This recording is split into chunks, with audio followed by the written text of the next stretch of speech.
it made me feel upset when I have found out this piece of news.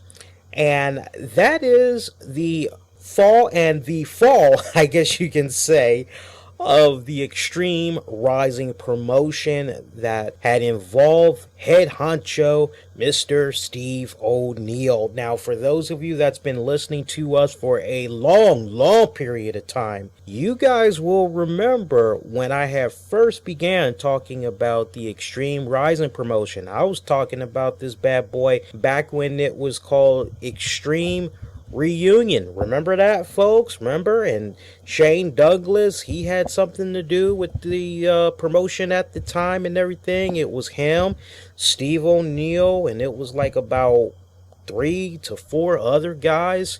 Remember how it was with that promotion? Well, if you guys don't really remember, I can definitely refresh your memory, because some of you are probably like, what's going on? But this was a promotion based out in the Philadelphia area that was trying to bring back that whole aura of ECW. And it was found in 2012, again, by Shane Douglas, Cody Michael, the Steve O'Neill brothers, producer Kevin Klinrock, basically 5 guys wrestling. And as I said, it was meant to fill that void that was left behind by Paul Heyman's Extreme Championship Wrestling. These guys had managed to assemble a pretty damn good roster. I mean, just to name a few, they had Stevie Richards, Jerry Lynn, the Sandman, Raven. They had their first show in April of 2012 at the National Guard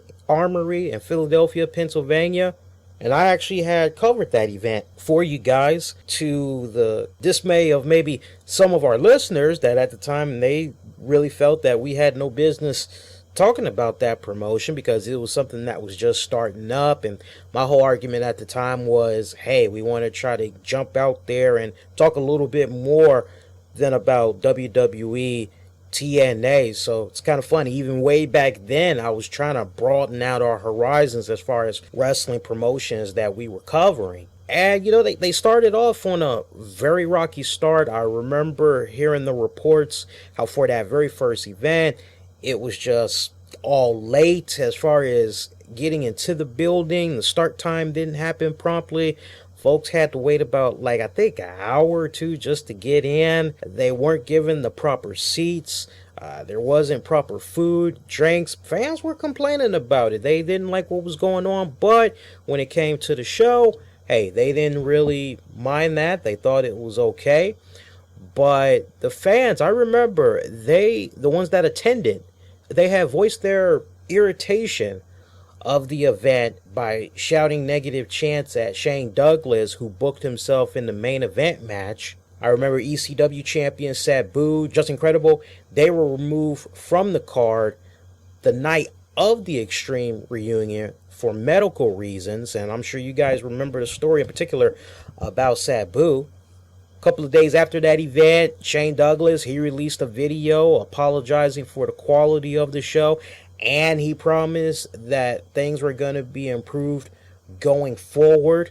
Among those changes was altering the name of the company from Extreme Reunion to Extreme Rising.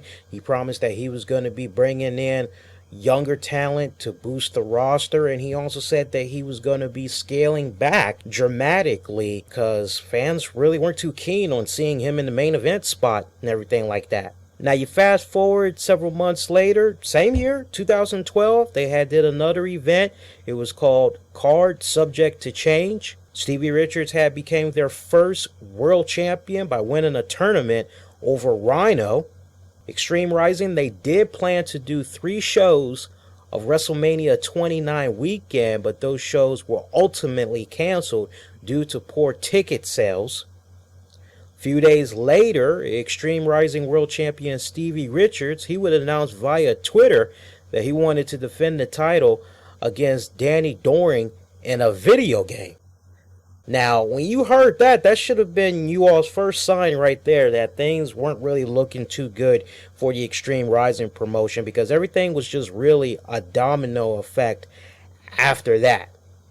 Now, after a long hiatus, Extreme Rising, it had reorganized and it had resumed running live shows on December 28th, 2013. So look at that gap right there. For the year 2013, they were supposed to do something in WrestleMania 29. Nothing happened. So you fast forward all those months later in 2013 to December.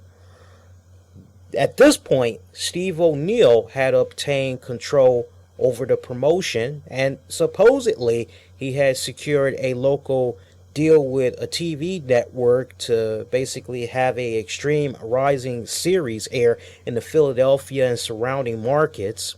I remember at one point Steve O'Neill had said that he had managed to get a hold of Matt Stryker and Arda Orcal, but it seemed like that did not really come to fruition, because when it came to getting Arda Orcal in to tape some of the shows, he wasn't available or something to that effect. So they actually ended up going with Matt Stryker, but still nothing had came to fruition as far as the TV series had opened. On top of that, Extreme Rising, they were supposed to be beginning operations at the old ECW arena upon reopening.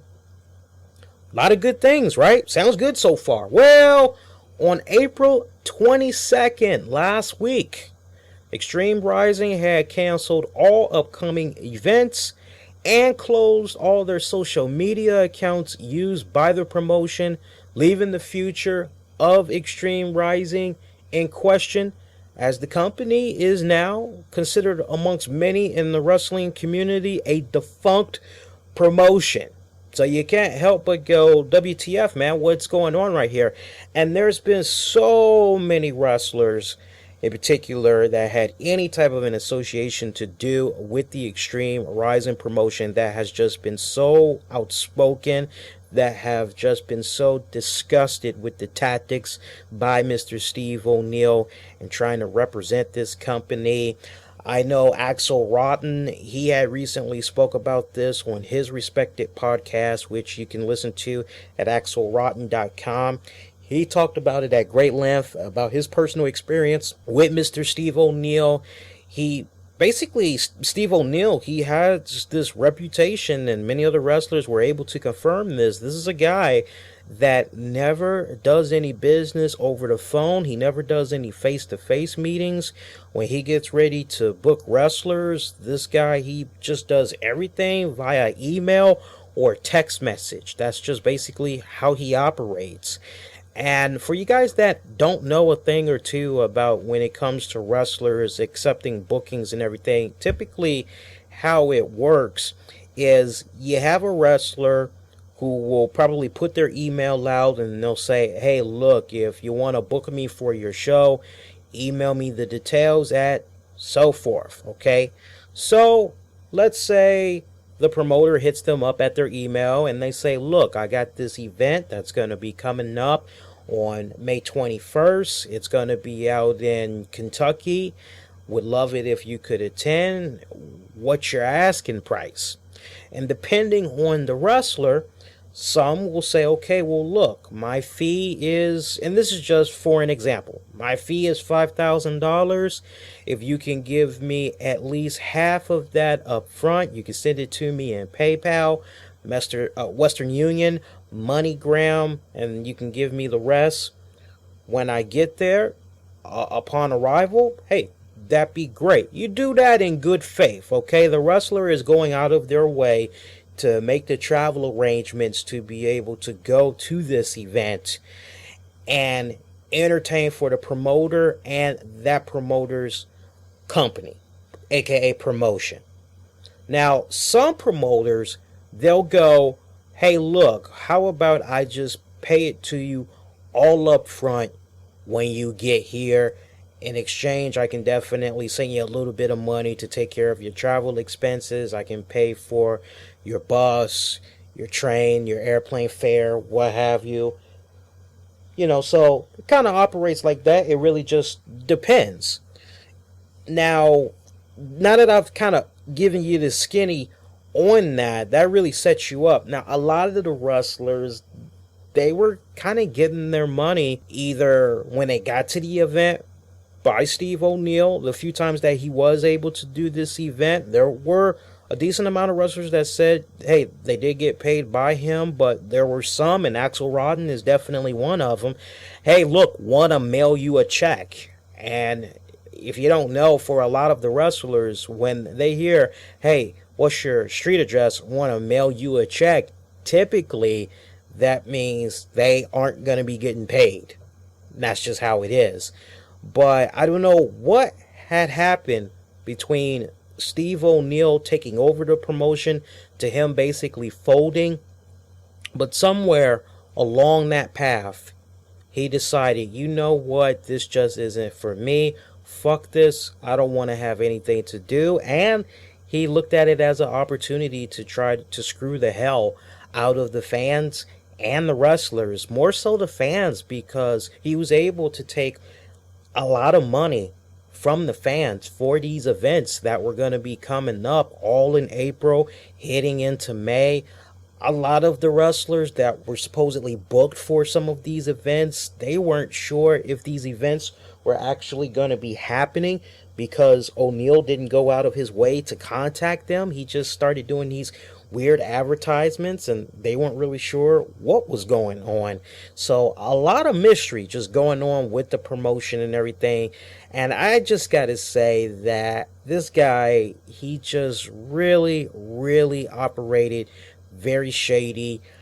I actually tried to go out of my way to send him a personal email and let him know that, hey, look, you owe it to your fans that try to support your promotion. You owe it to the wrestlers that are try to do nothing more than put food on the table for their family. They tried to put food on the table, not just for their family, for themselves, trying to take care of their medical, financial responsibilities. You owe it to all of them, and most importantly, you owe it to the wrestling community to let them know, hey, why you are operating the way that you're operating. Now, PW Insider, they did have an interview scheduled with him to find out what all was going on, but he backed out of it at the very last minute. And talk about unprofessional for all those fans that had paid for those events that's going to be coming up, that were supposed to be coming up. You get this silly little message that's at the Extreme Rising website, and I'm going to read it to you right now because I think it's just quite honestly silly. That's assuming that the website is still in existence, because I mean, he pulled everything else off. Wow, how about that? The website, it still exists, so that's hilarious right there. But the statement reads as follows: attention, all Extreme Rising live events for Philadelphia and Pittsburgh are now canceled. Friday, April 25th, canceled. Saturday the 26th, canceled. May 3rd, canceled. Please follow the following directions exactly for refunds. Please contact your credit card company or bank directly only, or store purchase at. So when you hear that, typically that's not the way it goes as far as getting your refund. Typically when you want to get your refund, you get in contact with the promoter themselves, the ones that took your money, and they're the ones that give you back your money. Not this whole contact your bank or contact your credit card company. That's not usually how it works. And if anything, that begins a longer, tedious process of trying to get your money back. So a lot of these people are really, really screwed, especially for the ones that had paid for their premium seats. And you just can't help but feel for the fans. Now, there were several wrestling promotions that tried to step in. They tried to help out as soon as they had saw what had went down with the Extreme Rising promotion. I know Maryland Championship Wrestling, Big Time Wrestling, those were just a few that found out what went down, and they offered free tickets to their event for those that had purchased Extreme Rising events. So talk about Mad kudos, Mad props to them. Definitely got to give them a pat on the back for stepping in like that, because I'm sure they definitely were in shock and they felt that that was a serious black eye that was done to the promotion. That was done for the wrestling industry overall. But, my personal experience with Mr. Steve O'Neill, as well as Tammy's, because a lot of the times Tammy does the PR work for our show. She tries to figure out who all we can get to come onto the show. And usually the way it works, I basically tell her, look, I was thinking about this person. And she usually goes from there. She works her magic and she's just able to get them on the show and everything. And I remember when Extreme Rising was coming around, we tried to do our very best to spread the good word about this promotion. We tried to do our part and really just trying to broaden many fans' horizons when it comes to checking out different wrestling promotions. And I remember he was very nasty with us in quite a few of the email exchanges that we had with him. I won't name the guest that we were trying to get because I believe we had got about maybe, if I'm not mistaken, we secured 2 guests from him to try to plug 2 different events that were going on for Extreme Rising. And those of you that remember those interviews, that's good if you remember. I will give you a hint, they are on YouTube. But I remember when we were trying to book those respected guests, he was kind of nasty with us. And everything was definitely done via email. And I tried to shake it off. I thought, hey, maybe his workload is just too much. It seems like maybe this guy is just doing any and everything. And I couldn't help but say, man, if he's really operating like that, he's going to get burned out real quick. And honestly, I think that might be what happened. But at the same time, I just wish that he would have done the right thing when he realized that it was just too much of a responsibility and just issued a proper statement. I mean, man, for the wrestlers to find out that Extreme Rising is no more by getting a text message from this man at the same time, not a personal phone call. And then like everybody tries to call him back and he's not returning their calls. Hell, he's probably changed his phone number. I mean, you just talk about very unprofessional. So when you hear a scenario like that with Mr. Steve O'Neill, and then you hear about what had went down with the hardcore road trip that was handled by promoter Mark Livingston. I don't know if you guys had heard about this, but apparently, I think it was last weekend, the guy had faked a heart attack, or at least that's what's being said. I don't know if it was legit or not, but basically he had a supposed heart attack and he went to the hospital, and when it came to the wrestlers to get paid for their appearance there at the event, he didn't leave the money with anybody. The wrestlers were just left there hanging.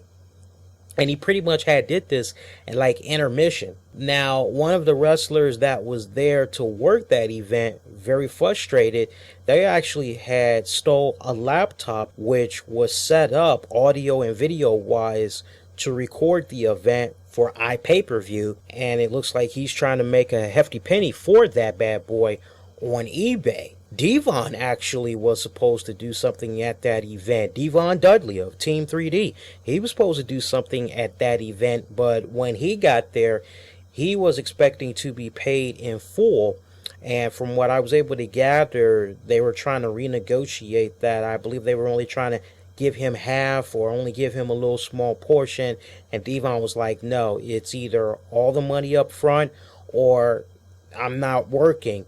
And they didn't have the money for him. Now, Devon was nice enough, if I'm not mistaken, to actually make an announcement that he wasn't going to be able to work the event due to financial issues with the promoter. But when you hear what was going on with Hardcore Road Trips promoter Mark Livingston, and then you hear the crap that was going on with Extreme Rising's Steve O'Neill, it definitely gives 2 serious black eyes to independent wrestling. And I just have to say, we don't need that in the industry. We don't need that. As somebody that tries to do the very best to cover all things wrestling and beyond, and we try to bring great guests onto our shows and everything, we don't need stuff like that happening in our wrestling industry, and my heart goes out definitely to the fans that paid to see these events and they kind of got screwed. My heart definitely goes out to the wrestlers because when it's all said and done, they were put in a position where they were promised something and it didn't get delivered to them. And in particular, I should note this for the cats that wrestled at the hardcore road trip event, they didn't have money for their travel expenses, food, hotel. A lot of them were relying on that money, and they didn't have that, unfortunately, by the promoter. So there's no telling what they had to do to try to get themselves back on home and everything. It's just unfortunate when you really hear that. But I will tell you what, Extreme Rising, yes, I truly believe in my heart of hearts it's dead. It needs to stay dead. And Steve O'Neill, he's probably going to eventually get a whiff of this. I'm definitely going to be very outspoken and say that don't come back, please. Do not come back into our wrestling industry. Like I said in the email I sent you, you don't respond to the wrestling industry promptly, and by this point enough time has passed. You've burnt the bridge that you definitely can't come back from. There's no apology in the world that's going to be able to justify how you've treated the wrestlers and the fans. Now, this is very unfortunate because you look at Tommy Dreamer's promotion, and he's doing his thing with the whole House of Hardcore. I've been hearing nothing but good things about the House of Hardcore. We had recently interviewed Matt Hardy, and he was giving a lot of great praise to Tommy Dreamer and the promotion and everything. And it's kind of unfortunate that Tommy Dreamer's name is now going to kind of be mixed up with that whole Extreme Rising hardcore road trip, because fans are probably going to be like, oh no, it's another one of these ECW inspired promotions. Well, remember what happened with Extreme Rising? Yeah, that's okay. Put it to you this way, I don't see a lot of folks going to the website and buying those premium seats for Tommy Dreamer's promotion. They're probably going to be like, okay, you know what? Let me go on ahead and actually buy tickets the day of the event. That way I know it's actually going down and I'm definitely going to be able to see some damn wrestling. And it's just unfortunate that fans kind of now have to take a back step and operate that way, because for a lot of these promotions, they rely on those ticket sales being pushed via the website. That's the main bulk of what they do. That's how they're really able to project, okay, well, X amount of money has come in from online sales. Yeah, we can do XYZ now. And instead, it's now going to be, okay, for a lot of fans, it's probably now going to be buy them at the door. They aren't really going to be able to know just how much money they're bringing in for that particular event. It's unfortunate, but hey, that's the way that it is. But Tommy Dreamer, we should definitely point out, he has nothing to do, him and his House of Hardcore promotion have nothing to do in any type of way with the Extreme Rising and the Hardcore Road Trip promotions. But definitely make the investment to check out what Dreamer's doing with that promotion. Nothing but good stuff. They're actually gearing up for another event. Good stuff.